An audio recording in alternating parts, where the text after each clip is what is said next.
তাহলে শুরু করা যাক আজকে রিটিং শো। আপনাদের প্রথমেই বলেছিলাম আজকে কিন্তু ঢেঁকি শাক ভাজা দিয়ে ইটিং শো শুরু করছি। বেশ সুস্বাদু একটি শাক। শাকের মধ্যে একটা প্রিয় আইটেম ঢেঁকির শাক। আপনারা সবাই জানেন যে ঢেঁকির শাক কিন্তু খুব ভালো খেতে। আমার তো খুব ব্যক্তিগতভাবে আমার খুব পছন্দ, সেই জন্য বেশ ভালো লাগে খেতে। খেতেও খুব সুন্দর টেস্ট হয়েছে, লাভলি টেস্ট হয়েছে। সুন্দর করে মেখে ঢেঁকির শাক দিয়ে খাওয়া শুরু করেছি। ঢেঁকির শাক কিন্তু মানে অনেকদিন পর বাজারে পেলাম, আর সেই জন্যই আনা। খুব সুন্দর লাগছে ঢেঁকির শাক দিয়ে আর ভাত দিয়ে খেতে। তো কার কার ঢেঁকির শাক পছন্দ বা শাক জাতীয় খাবার কাদের কাদের ভালো লাগে একটু অবশ্যই আপনাদের কমেন্টসে জানতে পারলে ভালো লাগতো। কেননা রেগুলার খাওয়া দাওয়ার পদ্ধতিতে আমার ঠিক শাকসবজি একটু থাকেই। আমি একটু শাকসবজি খেতে ভালোবাসি।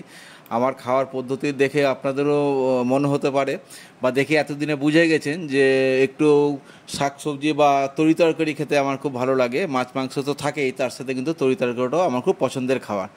আশা করি সবাইকেই আমি অনুরোধ করব যে ফাইবার জাতীয় খাবার একটু বেশি করে খাবেন, তাতে কিন্তু অনেক ক্ষেত্রে শারীরিক সুস্থতা বজায় থাকে। যাদের বিশেষ করে কনস্টিপেশন রয়েছে, এই জাতীয় রোগ রয়েছে, তারা কিন্তু খুব ভালো ফল পাবেন। তা ঢেঁকি শাক দিয়ে খাওয়া প্রায় আমার অন্তিম পর্বে। আমি এবার নেক্সট কী আছে আপনাদের মেনুর কার্ডে প্রথমে আমি দেখিয়ে দিয়েছিলাম নেক্সট কী আছে। চলুন, প্রায় ঢেঁকি শাক দিয়ে খাওয়া শেষ হয়ে গেল। মুখে তো অনেকটা করে পুড়ে দিয়েছি দেখছি। দাঁড়ান, ধীরে ধীরে একটু সামলে নিয়ে আস্তে আস্তে চলে যাব আমাদের পরের মেনুতে। চলুন, পরের মেনুতে কি আছে? সিমের বিচি এবং কাঁঠালের বীজ দিয়ে একটা ঘ্যাটকোলের চচ্চড়ি, ঘ্যাটকোলের ডাঁটা যে আছে সেই ডাঁটার চচ্চড়ি। এইটাও কিন্তু খুব মুখরোচক, লাভলি, খুব মুখরোচক করেছে। বেশ খেতে ভালো হয়েছে, দুর্দান্ত খেতে হয়েছে। এই চচ্চড়ি জাতীয় খাবার কিন্তু খুব পছন্দের আমার। বিভিন্ন রকম চচ্চড়ি, ডাঁটা চচ্চড়ি, এই চচ্চড়ি সেই চচ্চড়ি, অনেক রকম চচ্চড়ি খেয়ে থাকি। তার মধ্যে আজকে ঘ্যাটকোলের পাতা এনেছিলাম। সেই ঘ্যাটকোলের পাতার যে ডাঁটাগুলো ছিল, সেই ডাঁটাগুলো দিয়ে এই একটা নতুন রেসিপি তৈরি করা হয়েছে। তার মধ্যে দেয়া হয়েছে কাঁঠালের বিচি আছে, ছিমের বিচি আছে, এইসব দিয়ে একটা সুন্দর তরকারি তৈরি করা হয়েছে। বেশ সুস্বাদু হয়েছে কিন্তু। আপনারা দেখতেই পাচ্ছেন যে আমার মুখে নেওয়া থেকে বুঝতে পারছেন যে কতটা পছন্দের হলে এরকম একসঙ্গে অতটা করে মুখে চলে যায়। যাই হোক, খাচ্ছি, বেশ জমিয়ে খাওয়া হচ্ছে। এইরকম তরকারি খেতে ভীষণ ভীষণ ভালো লাগে, সেই জন্য সুন্দরভাবে আমি টুকটুক করে খেয়ে চলেছি। আর মাছ মাংসর কথা তো ননভেজ যারা খায় তাদের মাছ মাংসর একটা দরকার থাকেই, নিয়েও থাকে। কিন্তু আমি যেটা বলবো, এই তরকারি খেতে কিন্তু আমার ভীষণ ভালো লাগে। সেই রকম টুকটুক করে খাচ্ছি। একটু বেশি হয়ে গেছে, ঝালটা মনে হয় একটু বেশি হয়ে গেছে, সেই জন্য এইসব খাবারগুলো ভালোই লাগে। তো খাওয়ার গতি দেখে যা বুঝতে পারছি, প্রথম আইটেম তো শেষের মুখে চলে এসেছে, মানে দ্বিতীয় আইটেম।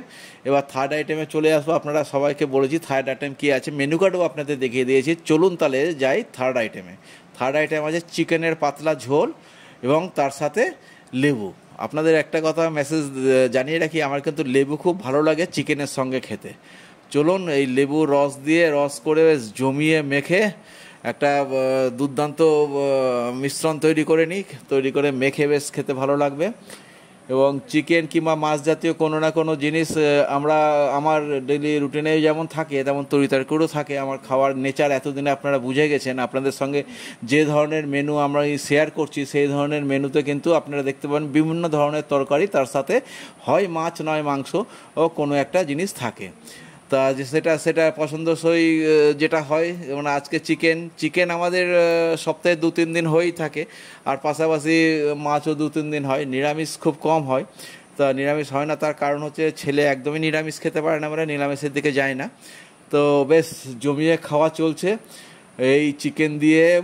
তারপরে একটা আলু থাকে, আলু দিয়ে বেশ ভাত মেখে সুন্দর করে বাঙালিয়ানাভাবে, যেভাবে খেলে বাঙালির রসনা তৃপ্ত হয়, সেই রকম খাওয়া এগিয়ে চলেছে টুকটুক করে। তা আপনাদেরও আশা করি লাঞ্চের দিকের এইরকম মেনু হয়ে থাকে। কার কার লাঞ্চে কী কী মেনু আজকের দিনে হয়েছে আপনারা অবশ্যই আমাকে কমেন্টস করে জানাবেন। অবশ্যই আমার ভিডিওগুলো আপনাদের বন্ধুদের মধ্যে একটু শেয়ার করে দেবেন, অনুরোধ রইল। তার কারণ আপনাদের মাধ্যমে আমি নতুন নতুন অনেক বন্ধু পেতে চাই। যারা আমার বন্ধু হয়ে গেছেন তাদের তো অবশ্যই ধন্যবাদ জানাই যে আপনারা আমার সাথে জুড়ে গেছেন। ফ্যামিলিটা বড় করার জন্য আপনাদের আরও সহযোগিতা চাই, আশা করি আমি পাবো, এই আশা রেখেই কিন্তু আমি ভিডিওগুলো করে যাচ্ছি।